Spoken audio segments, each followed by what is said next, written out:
Relato 1. O cachorro que rosnava para o armário. Sempre achei curioso como meu cachorro, o Thor, parecia ser mais atento que qualquer alarme.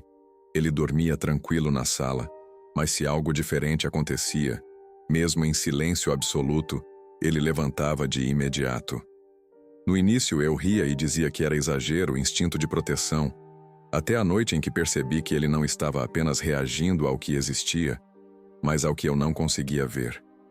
Tudo começou de forma sutil. Thor parava diante do armário de madeira no canto da sala e ficava imóvel encarando a porta fechada. Às vezes rosnava baixo, quase um murmúrio, como se estivesse avisando alguém para não se aproximar. Pensei que podia ser cheiro de rato ou algum inseto escondido. Passei veneno, limpei tudo, até arrastei o móvel para verificar. Não havia nada. Mesmo assim, todas as noites, quase no mesmo horário, ele voltava a se postar em frente ao armário. O olhar fixo, os pelos do dorso eriçados, a respiração acelerada. Com o tempo, a situação piorou. Ele começou a latir para o armário, forte, insistente, como se estivesse protegendo a casa de um intruso. Uma madrugada acordei com o som dos latidos e desci correndo. Thor estava em posição de ataque, como se alguém estivesse prestes a sair dali. Abri as portas com força, mas lá dentro havia apenas minhas caixas de documentos, livros antigos e uma mala guardada. Nada fora do lugar. Mesmo assim, o cachorro não se acalmava. Circulava em frente ao armário, farejando as frestas, como se algo invisível estivesse prestes a escapar. Resolvi instalar uma câmera simples na sala, dessas que se conectam ao celular. Queria flagrar o que estava acontecendo quando eu não estivesse por perto. No dia seguinte, ao revisar a gravação, senti um frio na espinha. Às 2h40 da madrugada, Thor levantou abruptamente do tapete e foi direto ao armário. A câmera captou o momento exato em que ele começou a rosnar. Durante quase 4 minutos ele ficou parado, fixo, como se acompanhasse algo se movendo dentro do móvel. Mas o mais perturbador foi o detalhe que reparei ao aumentar o brilho da gravação. As portas do armário vibraram levemente, como se alguém empurrasse de dentro. Tentei racionalizar. Talvez fosse vento, vibração da rua ou algum erro da câmera. Mas naquela mesma noite eu estava sentado na sala, lendo quando Thor repetiu o ritual. Só que dessa vez, além do rosnado, ouvi um som baixo vindo do armário. Um arranhar suave, metálico, como unhas raspando na madeira. O cachorro avançou contra a porta e eu recuei, sem coragem de abri-la. No dia seguinte, chamei meu pai para me ajudar a desmontar o armário. Retiramos prateleiras, caixas, tudo. Foi quando encontramos, gravados na madeira da parte interna, arranhões profundos, linhas desordenadas que não poderiam ter sido feitas por insetos ou desgaste. Pareciam marcas de unhas, dispostas em grupos de 4, algumas bem longas, descendo em diagonal, como se algo tivesse tentado sair dali. Depois disso, tirei o armário da sala. Doei, sem contar a verdadeira razão. Mas mesmo com o móvel fora da casa, Thor ainda passa noites parando no mesmo canto, encarando o vazio onde ele costumava ficar. Às vezes rosna, às vezes apenas observa em silêncio, como se ainda houvesse algo ali, esperando. E eu aprendi a não duvidar mais do que ele vê, porque se Thor insiste em avisar, talvez o armário nunca tenha sido apenas um móvel. Talvez fosse uma porta. Relato 2. O gato na janela. Tenho um gato chamado Simba, e sempre achei engraçado como ele parecia hipnotizado pela janela da sala. Era comum encontrá-lo ali, sentado no parapeito, observando o jardim com a cauda balançando lentamente.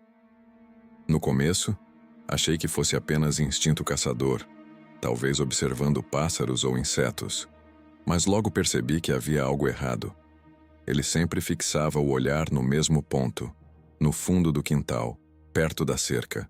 Não importava se era dia ou noite, lá estava ele, estático, como se alguém estivesse parado ali. Numa das primeiras vezes em que desconfiei, decidi verificar. Acendi a luz externa e caminhei até o local. Nada além da grama molhada pelo sereno. Voltei para dentro e encontrei Simba ainda olhando fixo, como se eu não tivesse visto o que ele via. Isso começou a se repetir com tanta frequência que a cena virou parte da rotina. Eu passava pela sala e lá estava ele. Olhos arregalados, corpo tenso, encarando a mesma sombra. Certa madrugada, acordei com o barulho de algo batendo na janela. Corri até a sala e encontrei Simba arqueado, os pelos do corpo eriçados, rosnando de um jeito que eu nunca tinha visto antes. Segui o olhar dele até o vidro. No jardim, a luz fraca do poste da rua iluminava pegadas frescas na terra úmida, indo da cerca até próximo da janela e voltando. Pegadas de pés descalços. No dia seguinte, instalei uma câmera no quintal. Queria provas de que não era só imaginação. Durante 2 dias, nada aconteceu, mas na terceira noite, a gravação mostrou exatamente o que eu temia. Por volta das 3 da manhã, uma figura apareceu no canto do quintal imóvel.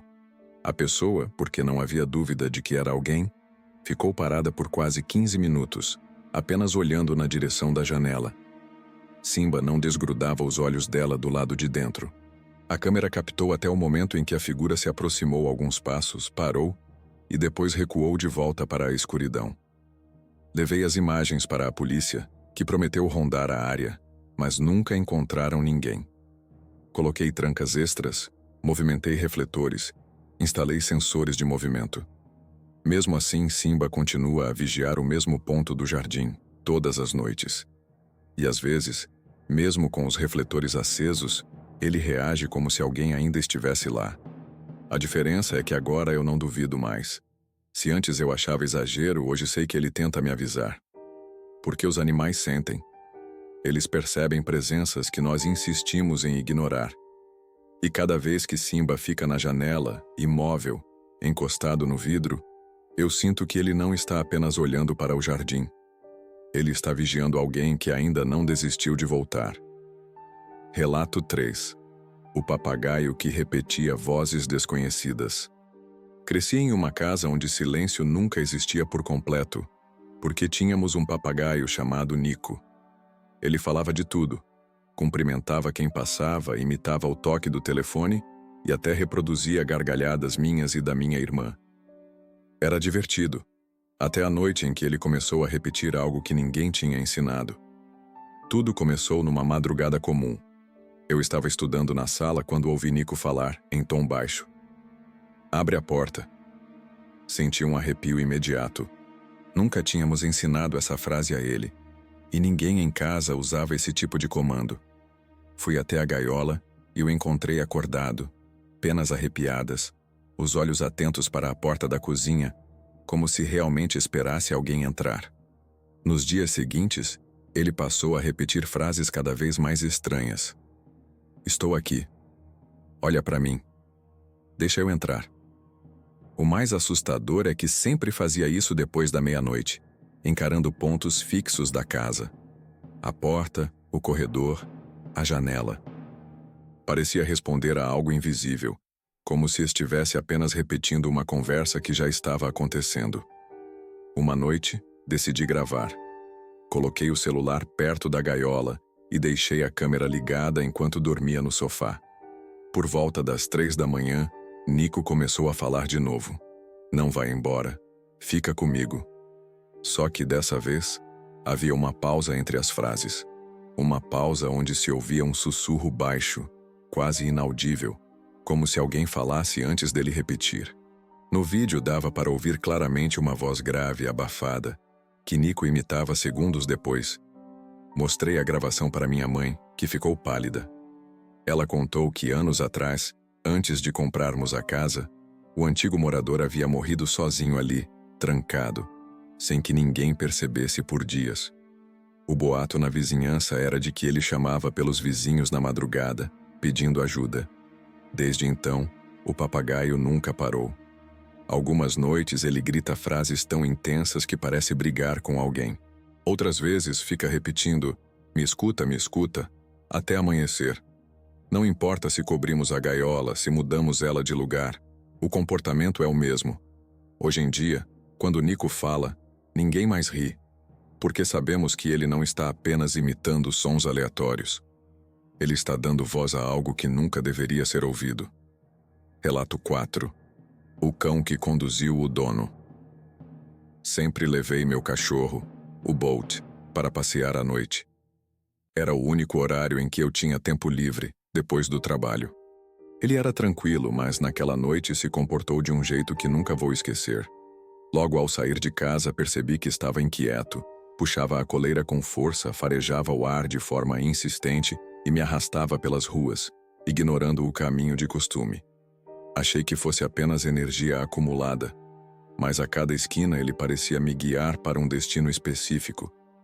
Chegamos a uma parte do bairro onde quase não passo.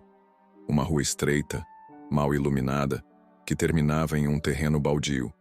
Eu tentei segurar, mas Bolt puxava com tanta força que parecia desesperado.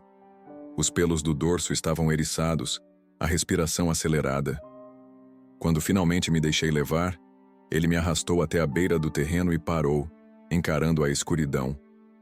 Rosnava baixo, sem tirar os olhos de lá.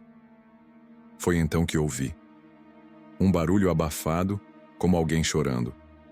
Parei em silêncio, tentando distinguir o som, e percebi que vinha do fundo do terreno. Minha primeira reação foi recuar, mas Bolt avançou, puxando a coleira.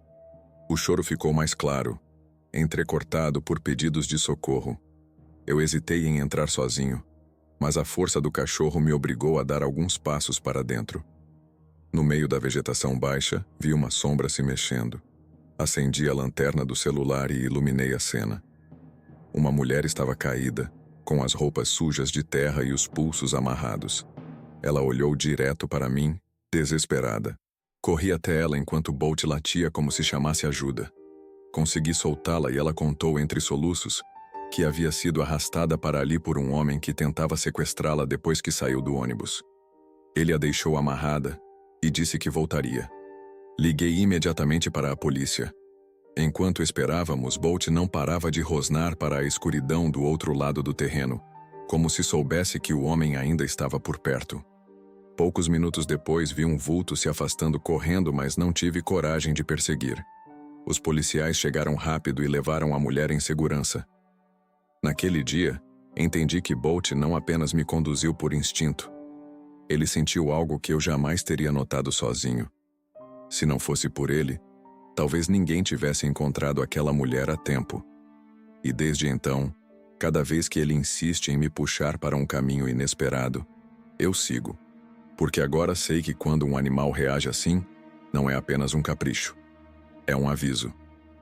Relato 5. O silêncio da casa. Perder meu gato, o Mingau, foi uma das dores mais intensas que já vivi. Ele tinha 13 anos e estava comigo desde adolescente. Quando ele morreu, a casa ficou silenciosa de um jeito estranho, como se faltasse vida. Mas o que me marcou de verdade não foi apenas a ausência. Foi o que começou a acontecer depois. Na primeira semana, ainda em luto, eu jurava ouvir passos leves pela casa à noite. Às vezes, o arranhar característico das unhas dele no piso de madeira. Dizia a mim mesmo que era minha mente pregando peças, tentando preencher o vazio. Só que, certa madrugada, enquanto tentava dormir, ouvi claramente um miado vindo do corredor. Não era parecido. Era idêntico. O mesmo tom de sempre quando ele queria entrar no quarto. Abri a porta acreditando que não ouviria mais nada. Mas o som se repetiu, mais distante, como se Mingau estivesse andando pela casa. Segui os miados até a sala, onde o silêncio tomou conta. Nenhum vizinho tinha gatos. Não havia como o som vir de fora. Sentei no sofá paralisado com a sensação de que algo invisível passava ao meu redor. Resolvi não comentar com ninguém, até o dia em que adotei um novo filhote. Era pequeno, brincalhão e vivia correndo pela casa, mas logo percebi um comportamento perturbador. Ele parava no meio da sala, erguia as orelhas e encarava pontos vazios, exatamente os cantos preferidos de Mingau. Às vezes ficava arqueado, com os pelos arrepiados, olhando fixamente para o corredor. Em outras noites, corria atrás de algo invisível, como se estivesse perseguindo uma sombra que eu não podia ver. O mais assustador aconteceu 2 semanas depois. Eu estava deitado quando ouvi novamente o miado familiar, vindo da cozinha. O filhote levantou na mesma hora e correu até lá. Quando cheguei, ele estava parado, encarando o vazio, e de repente começou a miar em resposta. Era como se estivesse respondendo ao gato que já não existia mais. Naquela noite não dormi. Fiquei pensando se Mingau realmente havia partido ou se algo dele ainda permanecia naquela casa. Desde então, as noites se tornaram um misto de saudade e medo. Porque se antes eu chorava pela ausência, hoje me pergunto se é pior sentir falta ou saber que talvez ele nunca tenha ido embora de verdade. Final. Se essas histórias fizeram você pensar 2 vezes quando seu animal reagir ao nada, deixe o seu like e compartilhe este vídeo. Talvez alguém precise desse aviso antes de ignorar o comportamento estranho do próprio bichinho. E se ainda não se inscreveu, este é o momento. Aqui, cada relato é um lembrete de que até dentro da sua casa o medo pode estar mais perto do que você imagina. Inscreva-se agora e ative as notificações. Se tiver coragem.